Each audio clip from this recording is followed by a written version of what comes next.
Assalamualaikum warahmatullahi wabarakatuh. Alhamdulillahi rabbil alamin, al-hayyul qayyumil mudabbiri li jami'il makhluqin. Wassalatu wassalamu ala sayyidina Muhammadin ashrafil mursalin wa ala alihi wa ashabihi tayyibin al-tahirin. Allahumma la sahla illa ma ja'altahu sahla wa anta ya hayyu ya qayyum taj'alul hazna idha syi'ta sahla. Allahumma arzuqna al-ikhlasa fin niyyati wal qawli wal amal. Pada pelajaran kali ini insyaallah kita akan membahas tentang rukun salat. Faslun fi bayani arkanis salat.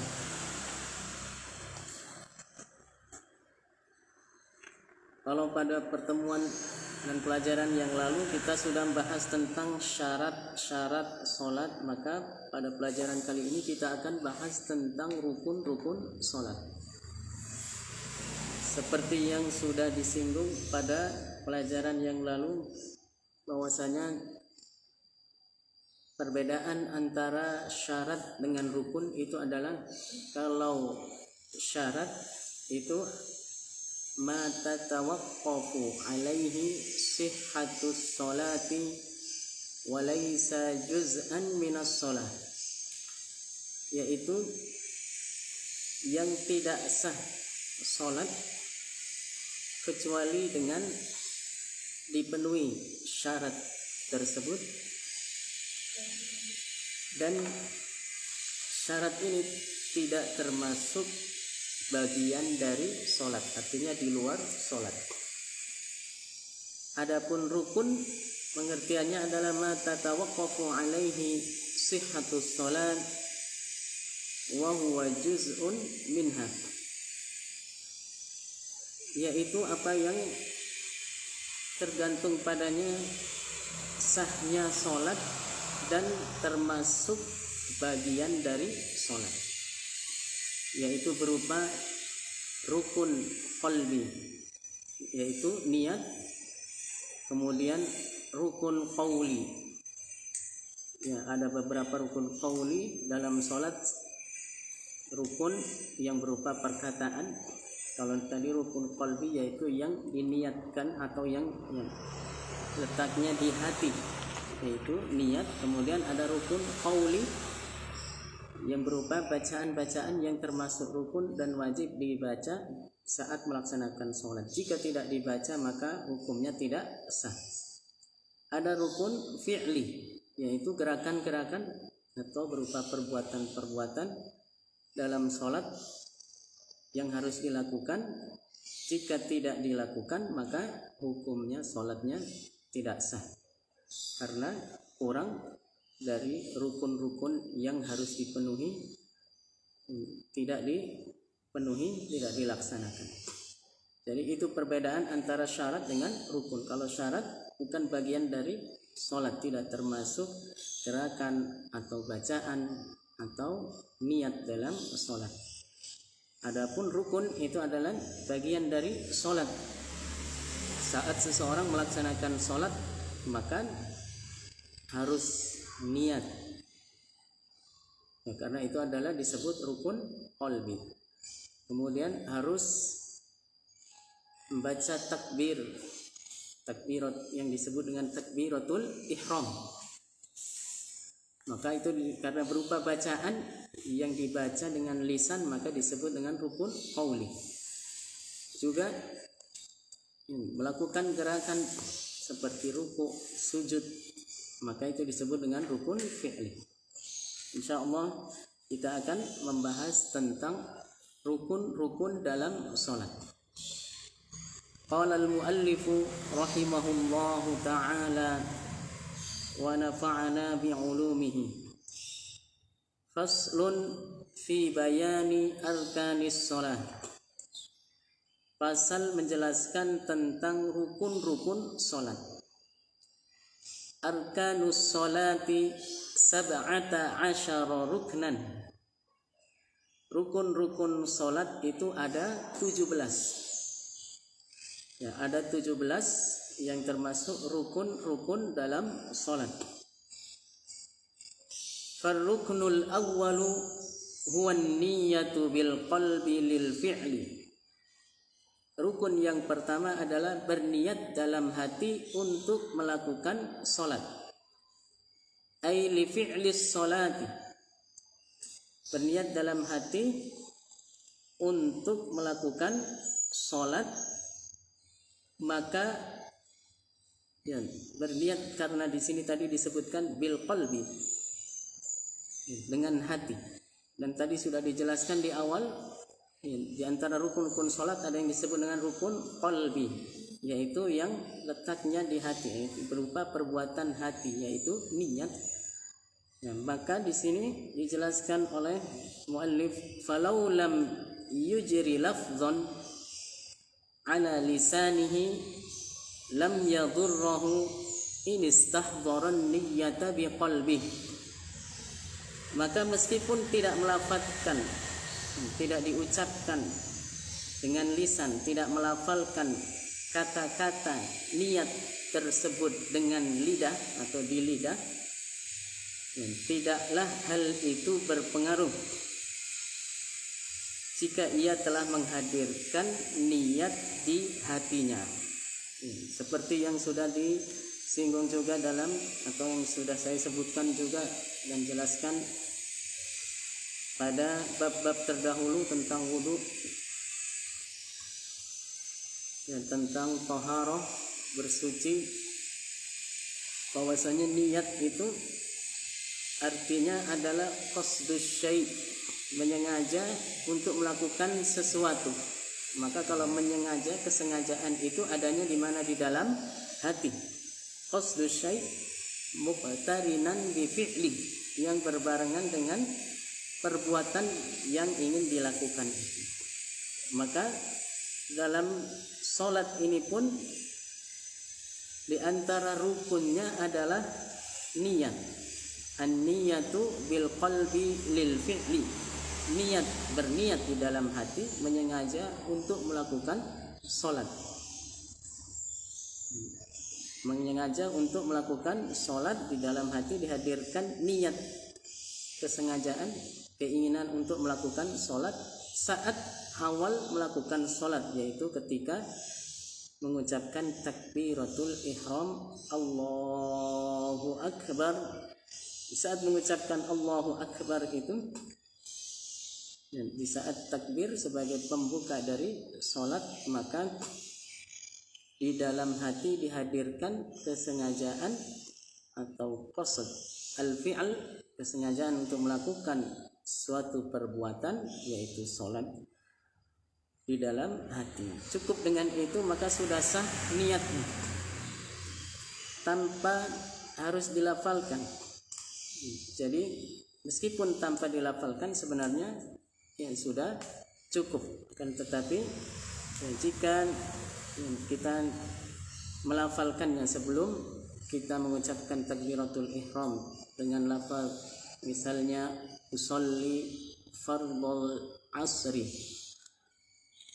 artinya saya sengaja ingin melakukan sholat fardu, yaitu sholat asar. Di dalam hati dengan lisan sebelum takbir diucapkan itu tujuannya supaya bisa menghadirkan atau membantu nanti menghadirkan niat tersebut saat mengucapkan takbir. Maka yang seperti itu tidak masalah. Akan tetapi hakikatnya harus dipahami, sebenarnya yang dimaksudkan dengan niat itu adalah yang ada di dalam hati, ya, makanya disebut sebagai rukun qalbi, yang hadir dalam hati saat mengucapkan takbiratul ihram. Jadi lisannya mengucapkan takbiratul ihram, hatinya menghadirkan niat dan kesengajaan untuk melakukan sholat. Apa yang dibaca sebelum takbir itu Itu adalah tujuannya adalah untuk membantu seseorang atau kita saat ingin melakukan sholat agar bisa menghadirkan niat nanti saat takbiratul ihram.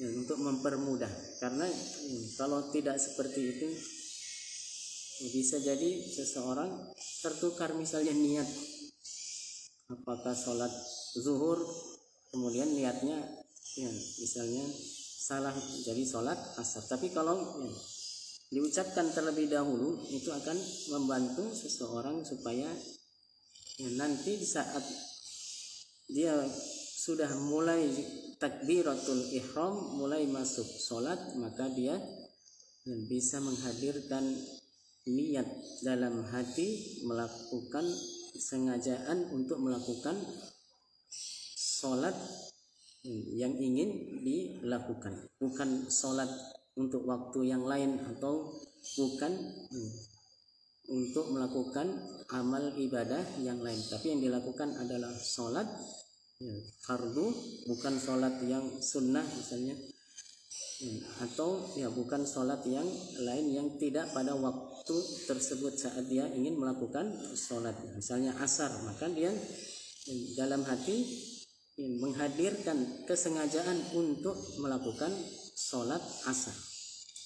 Kalau diucapkan dengan lisan seperti itu tadi contohnya, usolli fardhal asri, dengan tujuan apa? Supaya membantu nanti saat takbiratul ihram, saat mulai sholat, benar-benar yang ingin dia lakukan adalah sudah sesuai, sudah tepat, bahwasanya dia ingin melakukan sholat fardu asar, bukan sholat yang lainnya. Wala budda an takuna niyyatu 'inda takbir, dan niat itu waktunya adalah saat takbir. Niat harus dilakukan saat membaca takbir, takbir yang disebut dengan takbiratul ihram, yaitu takbir untuk membuka sholat. Maka dalam pengertian sholat di awal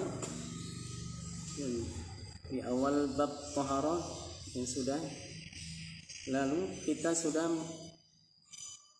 sedikit menyinggung tentang pengertian taharah dan sholat. Sholat itu adalah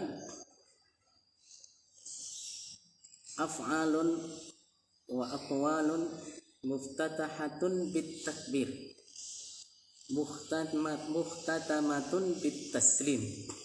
Sholat itu adalah terdiri dari perbuatan-perbuatan ataupun ucapan-ucapan dan bacaan-bacaan yang dibaca dengan lisan, yang dimulai dengan takbir dan diakhiri dengan salam. Maka takbir di sini disebut dengan takbiratul ihram. Kenapa?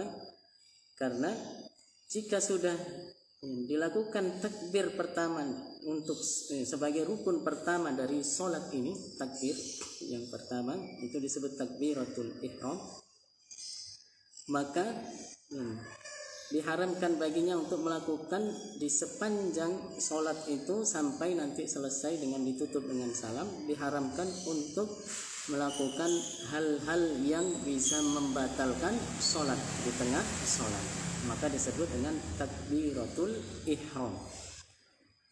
Itu adalah sebab penamaan takbir ini dengan nama takbiratul ihram. Karena ada takbir-takbir yang lain dalam sholat. Yang takbir yang ini yang berupa rukun qauli yang pertama untuk membuka sholat itu disebut dengan takbiratul ihram. Wa yu'ayyinu fin niyyati as-salata dzatas sabab kal khusufi wal istisqa'i au dzatal waqti kal asri wad duha. Kemudian disyaratkan di dalam niat ini adalah menentukan atau menjelaskan dalam niat sholatnya itu wajib dalam niat untuk menentukan sholat yang memiliki sebab, seperti sholat khusuf, sholat gerhana dan sholat istisqa, sholat untuk meminta atau memohon kepada Allah diturunkannya hujan. Ya, ada sholat khusuf, sholat istisqa. Ini adalah contoh sholat dzatas sabab. Maka ketika seseorang melaksanakan sholat khusuf, ya, maka dalam hati dihadirkan saat takbiratul ihram, usolli sunnatal khusufi, saya menyengaja melakukan sholat sunnah gerhana, misalnya seperti itu. Harus ditentukan, ya, karena kalau tidak ditentukan sebab atau tidak dijelaskan sebab dari sholat yang ingin dilakukan, jika sholat itu adalah disyariatkan karena adanya sebab seperti gerhana atau musim kemarau yang panjang, sehingga kita sholat untuk memohon kepada Allah diturunkannya hujan, maka nanti akan menjadi, kalau tidak disebutkan itu atau tidak dijelaskan dalam niatnya itu, sebabnya tersebut akan menjadi sholat yang mutlak tanpa sebab. Audzatul waktu, atau sholat yang ditentukan waktunya, sholat atau waktu tertentu, seperti sholat asar dan sholat duha. Seperti sholat fardu, itu kan semuanya ada waktunya, maka harus ditentukan sholatnya itu apakah sholat subuh ataukah sholat asar ataukah sholat zuhur. Kalau sholat sunnah misalnya yang ditentukan waktunya seperti sholat duha, jadi sholat itu ada kalanya dzatas sabab, dilakukan, disyariatkan karena ada sebab, sehingga jika muncul sebabnya, terjadi sebabnya, maka dilakukan sholat sunnah atau memiliki waktu yang sudah ditentukan, sebagaimana disebutkan dalam Al-Quran, innas sholata kanat 'alal mu'minina kitaban mawqutan. Sholat-sholat yang fardu misalnya adalah contoh dari sholat yang ditentukan waktunya. Maka jika sudah masuk waktunya, maka dilakukan sholat tersebut. Maka dalam niat pun wajib hukumnya menjelaskan dan menentukan sholat apa yang ingin dilakukan. Seperti asar misalnya, usolli fardhal asri misalnya gitu. Wala budda an yanwiya al-fardiyata fil fardhi. Dan dalam niat juga harus atau wajib meniatkan fardiyah. Fardiyahnya sholat, apakah sholat itu fardu ataukah untuk membedakan antara sholat tersebut adalah sholat fardu ataukah sholat sunnah, maka disebutkan, dijelaskan oleh muallif di sini bahwasanya dalam niat juga harus meniatkan atau menyengaja ingin melakukan sholat yang fardu, hukum kefarduannya atau kewajibannya. Ini adalah untuk sholat-sholat yang fardu yang 5. Maka dicontohkan,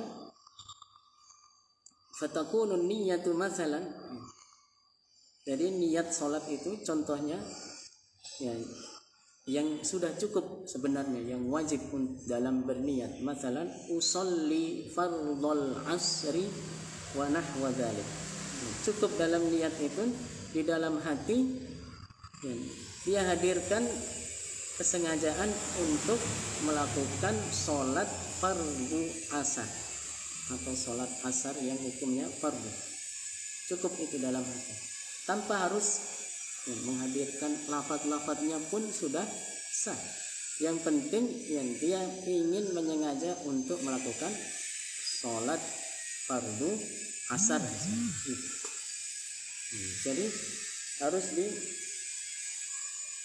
dimengerti, harus dipahami bahwasanya apa yang dimaksud dengan niat itu hakikatnya adalah kesengajaan kita dalam hati untuk melakukan suatu amal ibadah. Nah, oleh karena itu para ulama menyebutkan bahwasanya jika seseorang tidak melafalkan di malam hari nawaitu shauma ghadin dan seterusnya an ada'i fardhi syahri Ramadan, tapi dia dalam hatinya ingin berpuasa besok, kemudian bangun sahur, sebelum masuk waktu subuh dia bangun sahur, dia makan. Ketika dia makan itu, di dalam hatinya dia menyengaja ingin berpuasa besok, meskipun tidak dilafalkan dengan lisan ataupun tidak dihadirkan lafaz-lafaznya dalam hati, ya berupa lafaz-lafaz nawaitu shauma ghadin itu dan seterusnya, itu tidak hadir lafaz-lafaznya tersebut, tapi dalam hati dia punya keinginan untuk melakukan puasa besok, dan dia sudah terbukti dengan dia melakukan makan sahur itu. Berarti kan dia ingin puasa besok, itu sebenarnya sudah sah sebagai niat. Ya, begitu. Dalam sebagai pendekatan contoh dalam bentuk ibadah yang lain tentang niat ini, bahwasanya niat itu adalah kesengajaan di dalam hati, keinginan dalam hati untuk melakukan suatu amal, dan itu cukup dengan kesengajaan itu dihadirkan dalam hati, qasdul fi'li, kesengajaan untuk melakukan sholat tanpa harus menghadirkan lafaz-lafaznya ataupun mengucapkan lafaz-lafaznya, karena hakikatnya niat itu adalah apa yang ada dalam hati berupa kesengajaan dan keinginan untuk melakukan sesuatu. Jika itu berbarengan dengan perbuatan atau amal, maka itulah yang disebut dengan niat. Maka niat ini harus dihadirkan dalam hati saat seseorang mengucapkan takbiratul ihram. Waruknu tsani, dan rukun yang kedua, huwa an yaqulal musalli bihaitsu yusmi'u nafsahu ka kulli ruknin qawliyyin mithlil fatihati wat tashahhudil akhir Allahu akbar. Rukun yang kedua adalah mengucapkan Allahu akbar sekiranya ia memperdengarkan dirinya sendiri, sebagaimana setiap rukun qauli itu adalah syaratnya harus memperdengarkan dirinya sendiri. Kalau kita sebutkan dalam sholat itu, sholat ada yang sir, ada yang jahar. Kalau imam jahar, dibacanya dia membacanya Allahu akbar. Adapun makmum maka membacanya secara sir sekiranya memperdengarkan dirinya sendiri. Tidak cukup hanya dalam hati tanpa diucapkan dengan lisan, harus diucapkan dengan lisan karena ini adalah rukun qaul. Tapi diucapkan tanpa mengeluarkan suara, sehingga orang yang ada di sampingnya saja tidak mendengar. Yang mendengar hanya dia sendiri. Misalnya kalau saya ucapkan, ini saya sudah mengucapkan Allahu akbar tadi, tapi yang mendengar hanya saya sendiri. Yang ada di sini depan saya sedang ngaji, ini enggak dengar saya ucapkan Allahu akbar. Juga kalian yang ada di tempat masing-masing melalui Facebook juga enggak mendengar. Sekali lagi saya contohkan. Seperti itu sudah terucap Allahu Akbar sekiranya saya sendiri yang mendengar, dan orang lain yang ada di sekeliling saya atau di sekitar saya di samping kanan dan kiri saya tidak mendengar. Itu yang dimaksud bihaitsu yusmi'u nafsahu, yaitu sekiranya memperdengarkan dirinya sendiri. Sekarang atau kalau untuk orang sholat yang sendiri yang tidak disunahkan untuk jahar, maka sholatnya sir, yaitu membaca tapi hanya memperdengarkan dirinya sendiri, tidak memperdengarkan ke orang lain. Ya, maka inilah yang diwajibkan dalam sholat, yaitu mengucapkan takbir Allahu Akbar sekiranya memperdengarkan dirinya sendiri. Kalau itu sudah terpenuhi, maka sudah terpenuhi rukun sholat. Nah, karena ini adalah rukun qauli, harus diucapkan dengan lisan, dengan sekiranya memperdengarkan diri sendiri, tidak memperdengarkan orang lain. Bihaitsu yusmi'u nafsahu. Saya ulang lagi, bihaitsu yusmi'u nafsahu la ghairahu. Ya. Bukan membuat orang lain yang di kanan dan kiri kita mendengar. Ya. Kalau orang baca masih kedengeran, meskipun samar, tapi ini tidak terdengar oleh orang lain, tapi hanya terdengar oleh dirinya sendiri saja. Ya, begitu yang rukun dalam sholat.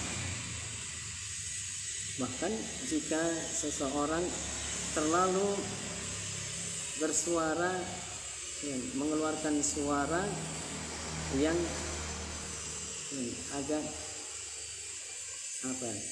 keras atau agak ini terdengar, karena kalau ini volumenya agak tinggi, kemudian sampai terdengar orang di sampingnya, kemudian orang di sampingnya merasa terganggu, ya, itu bisa termasuk kemakruhan dalam pelaksanaan sholat. Jadi ya, perlu diingat di sini dan digaris bawahi, bihaitsu yusmi'u nafsahu la ghairahu, sekiranya memperdengarkan dirinya sendiri, bukan memperdengarkan orang, ya, bukan membuat orang lain mendengar itu atau memperdengarkan ke orang lain.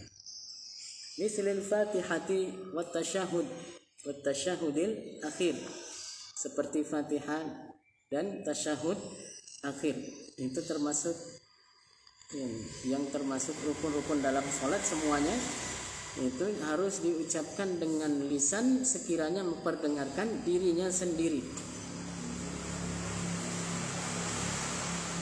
Ya, maka Allahu Akbar, takbiratul ihram juga ya, adalah rukun yang pertama.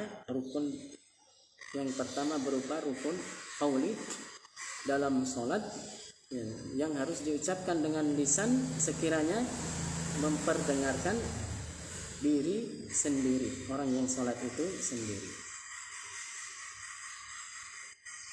Wa yushtaratu, dan disyaratkan dalam takbir.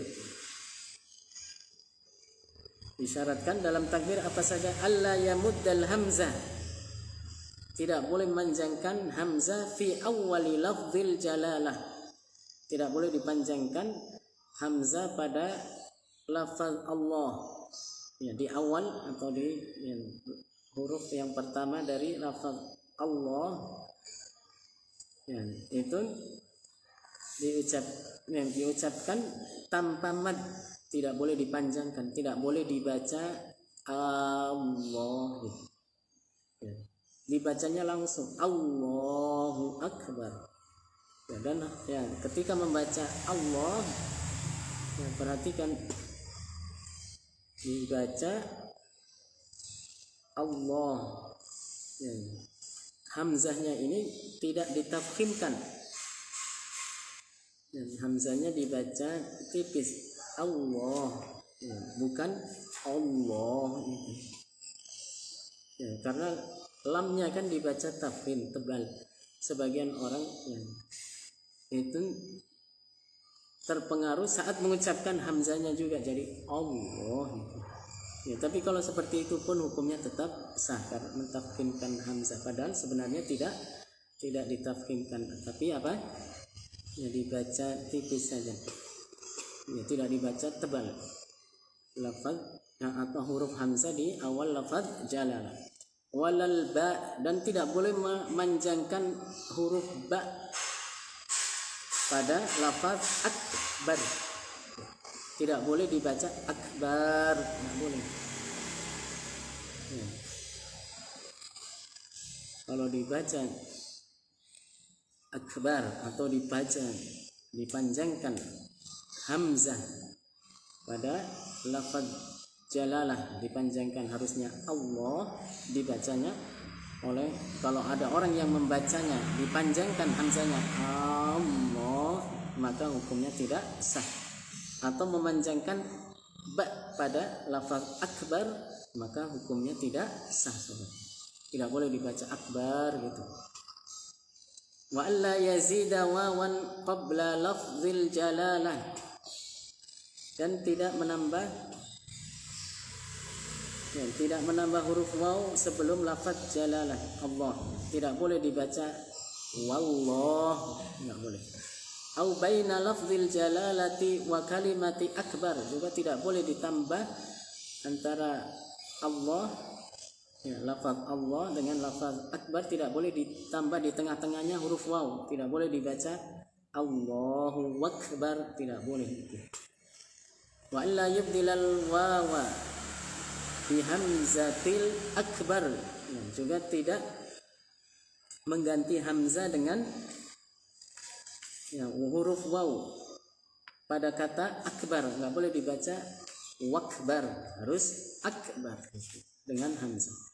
Fa in akhalla bi syartin min dzalika lam tan'aqid salatuh. Kalau tidak terpenuhi syarat-syarat ini, maka tidak sah salatnya. Seperti tadi saya jelaskan.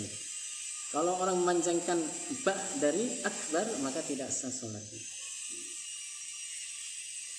Karena apa? Bahkan kita harus hati-hati, tidak bisa berubah maknanya.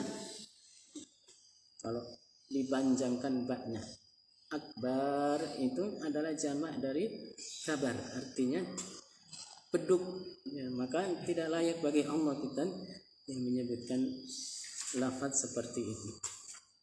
Maka harus dibenarkan dalam pengucapan. Wa huwa ay takbir tsani arkaniha. Takbir ini adalah rukun yang kedua, ay as-salati kama marra.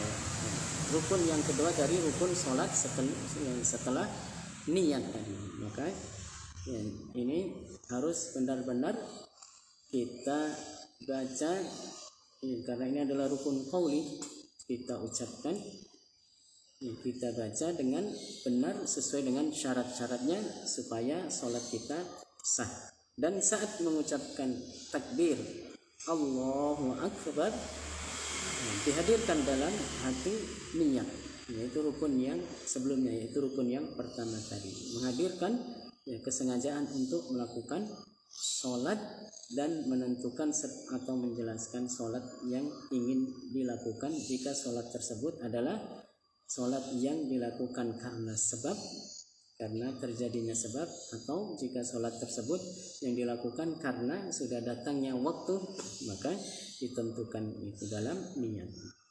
Wallahu a'lam bishawab. Semoga bermanfaat bagi kita semuanya. Insyaallah kita lanjutkan pada pertemuan, pada pelajaran-pelajaran berikutnya, membahas tentang rukun-rukun sholat. Tadi yang disebutkan di awal ada 17, ini baru 2. Insyaallah. Mari kita tutup dengan baca tahlil dan salawat. La ilaha illallah. Allahumma salli ala sayyidina Muhammad wa ala alihi wa sahbihi wa sallim. Rabbighfirli walil mu'minina wal mu'minat. Walhamdulillahi rabbil alamin. Wassalamu alaikum warahmatullahi wabarakatuh.